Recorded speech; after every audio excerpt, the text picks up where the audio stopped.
फिलहाल दोस्तों देश में चल रहा है इलेक्शन सीजन और इसकी वजह से कई स्टेट्स अभी रेडी हो गई है वोटिंग के लिए, लेकिन इसकी वजह से गवर्नमेंट के हाथ बन गए हैं कुछ मेजर अनाउंसमेंट करने के लिए। इसका मतलब क्या? मॉडल कोड ऑफ कंडक्ट या आचार संहिता लगने की वजह से कोई भी मेजर निर्णय या अनाउंसमेंट या नया प्रोजेक्ट गवर्नमेंट अभी फिलहाल लोगों के सामने नहीं रख पा रही नियमों के कारण। लेकिन इसका मतलब ये नहीं कि गवर्नमेंट शांत बैठी है। जनरली जब कोई इलेक्शन होता है तो उसके पहले सरकारी डिपार्टमेंट्स ठंडे पड़ जाते हैं या इनफैक्ट बंद भी हो जाते हैं, सिर्फ इलेक्शन पे ध्यान देते हैं, क्योंकि इलेक्शन के बाद में किस तरीके की सरकार बनेगी, कैसा डिपार्टमेंट होगा, क्या मिनिस्टर चेंज होगा, ये सब चीजें कई सारे प्रोजेक्ट्स को होल्ड पर डाल देते हैं। हो सकता है कि अगला गवर्नमेंट उस प्रोजेक्ट को आगे ले जाए या नहीं ले जाए, तो उसके ऊपर मेहनत अभी क्यों करनी, ये सोच विचार होते हैं। लेकिन करेंट गवर्नमेंट जो है वो इतनी कॉन्फिडेंट है कि इलेक्शन के तुरंत बाद अगले 100 दिन के अंदर कितने सारे मेजर अनाउंसमेंट्स वो करेंगे, इसके बारे में ऑलरेडी प्लानिंग वो कर चुके हैं। और ये कोई अनाउंसमेंट्स नहीं है सिर्फ, यहाँ पर एक्चुअली कई प्रोजेक्ट्स को देश के लिए डेडिकेट भी किया जाएगा। ये क्या प्रोजेक्ट्स होंगे इलेक्शन के 100 दिन बाद, इसी के बारे में आज हम जानेंगे। तो शुरू करते हैं। पहला जो काम होगा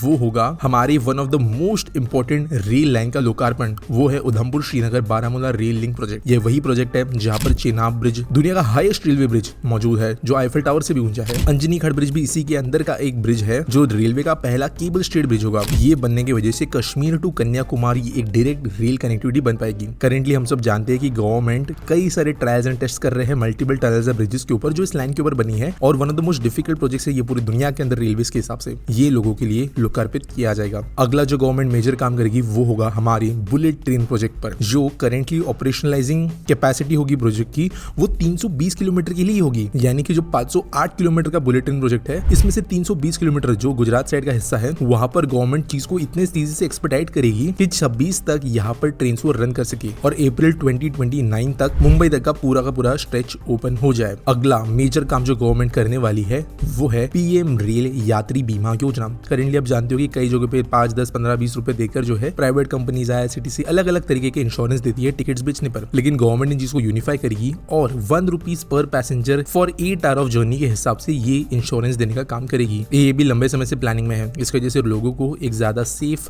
ज्यादा इंश्योर्ड और ज्यादा बेटर तरीके का सफर करने का एक गारंटी मिलेगी। अब इसके डिटेल्स क्या होंगे, लगेज होगा नहीं होगा, ग्रीवियस इंजरी, डेथ, सब चीजें के हिसाब से कैसे इंश्योरेंस काम करेगा, ये लॉन्च होने के बाद पता चलेगा। अगला जो मेजर काम गवर्नमेंट करेगी विद इन 100 डेज वो है approval for 3 economic corridors spanning 40,900 kilometres, और जो इन्वेस्टमेंट होगा वो तकरीबन 11 लाख करोड़ का होगा। जब बजट अनाउंस हुआ था तब मैंने डिटेल वीडियो बनाई थी कि गवर्नमेंट 3 इकोनॉमिक कॉरिडोर्स पे काम करने वाली है। स्पेशली मिनरल रिच जो बेल्ट है हमारे झारखंड, छत्तीसगढ़ जैसे बहुत खनिज वगैरह निकलता है, इसके लिए ये इकोनॉमिक कॉरिडोर्स बनेंगे रेल के। DFC की तरह ये होंगे या एग्जैक्टली DFC के अंदर होंगे ये हम नहीं जानते। सदर्न इंडिया और सेंट्रल इंडिया को भी कनेक्ट करते हुए हमें कॉरिडोर्स नजर आ सकते हैं और ये गेम चेंजर होंगे उस भाग ऑफ देश के लिए जो अभी इकोनॉमिकली ऐसी चीजों की नीड महसूस करता है। अगला जो मेजर प्लान होगा वो है एक passenger friendly refund scheme announce करना। करेंटली अगर आप टिकट कैंसिल करते हो तो बहुत लंबा समय लग जाता है अपने रिफंड मिलने को, कभी कभी नहीं मिलता है तो उसके लिए कंप्लेंट्स वगैरह रेज करनी पड़ती है। गवर्नमेंट एक ऐसा सिस्टम बनाना चाहता है जहां पर कैंसिलेशन के विद इन 24 आवर्स पैसे पैसेंजर्स को रिफंड हो जाए। अगला जो काम जो गवर्नमेंट करने वाली है वो एक बहुत ही मेजर प्रोजेक्ट है जिसके ऊपर लंबे समय से काम चल रहा है और वो एक सुपर ऐप लॉन्च करना रेलवेज के लिए। ये ऐसा ऐप होगा जहां पर train ticket booking, train status,